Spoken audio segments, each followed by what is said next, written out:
And welcome back to The Factor Uncensored. A volunteer coach at an Atlanta high school has landed himself in more than timeout. He has not been identified as of yet, but you've seen him on video. He is facing battery charges after being seen on video socking a player right in the gut.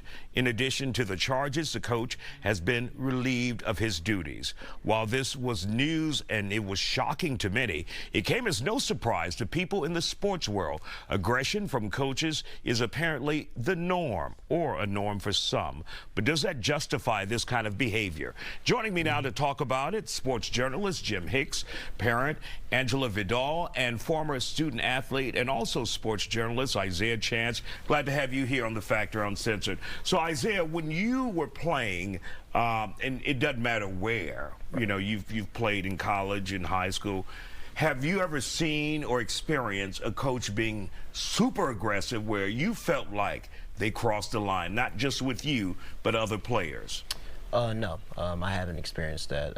You know, mostly, you have the verbal altercations, things of that nature with players and coaches, but physically assaulting somebody, punching somebody, that hasn't been to that level. It's mostly just been verbal, you know, getting chewed out for missing assignments and things of that nature, but not to the magnitude of what was shown in that video. And so when you saw this video, were you ever surprised at it? Well, I was shocked. I mean, just judging from the fact that it wasn't even high school. It was, small league football. Like, punching a kid, on the field, like, that's preposterous. I mean, you have to be able to control your emotions and maintain some professionalism when you're playing the game. And, everything that's coming to that coach, I mean, it's not a surprise. And of course, we know when it comes to youth athletics, parents, coaches, right, everyone is truly invested and maybe invested too far where their emotions take over. Oh, absolutely, absolutely. And there's a reason why you should, remain, calm, have some professionalism while you're playing. And, the coach, he just took it too far. So you just have to have some professionalism with it. And as a parent, when you see something like this, what is it like seeing coaches treat children essentially like this?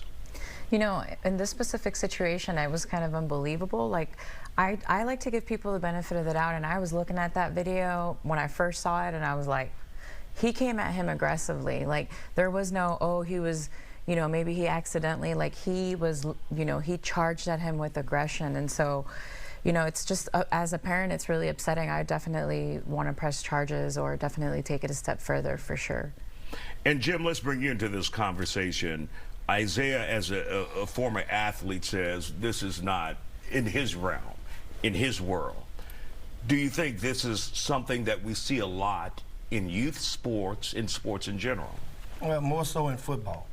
And this was football, and this was, according to the reports out of Atlanta, Benjamin Mays High School, which is in Atlanta, which is named after the late, great Reverend Benjamin Mays, who, and this young man, he was not actually a teacher at the school. He's what they call a community coach, meaning some programs you can get to volunteer with certain teams. And this was a high school, as Isaiah, and you thought it was Little League. This was actually a high school. And so by him punching him in the stomach, let me tell you, I mean, just what it feels like from this side of the screen is that you've done it before, and the stomach is different than punching it. Like, some coaches may slap a kid on the top of the helmet, and then sometimes that might hurt your hand. But the stomach, he knew just where to punch. He didn't punch him in the chest. Them shoulder pads would have got hold of them knuckles. So this thing right here is he's been charged, according to reports, with simple battery, but he's got a lot of people's attention, and he probably can't work in any school district again. And you said he's a community volunteer. Yes. Obviously, they will take a second look at community volunteers after this. Well, what they do is they can go. I'm saying after this incident. Yes. Obviously. Yes. I would assume so. But the Georgia High School Sports Coaches Association, they certify these community coaches. They have to go and watch a video, get a certification in CPR and stuff like that. So that's what he had to do. But he didn't have to go get a teacher's certification. He has a day job, so to speak. You can travel with the team, you can practice with the team, but other than that, that's pretty much where his roles was limited. And Angela, I'm sure as a parent, if this ever happened to your child or children, and you realize it was a community volunteer, you'd really be pissed off.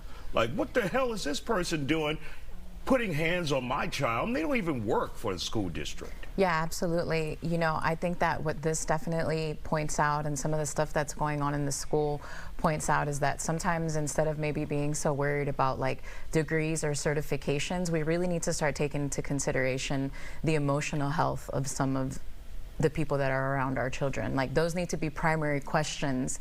You know, even more important of what degree or what certification you may have to coach this team. I want to know emotionally where you're at, because that's going to let me know a lot about how you would react in situations with children, because children require patience. And in some instances, that's almost virtually impossible to track, but it's a battle we're facing. Yeah. Still ahead.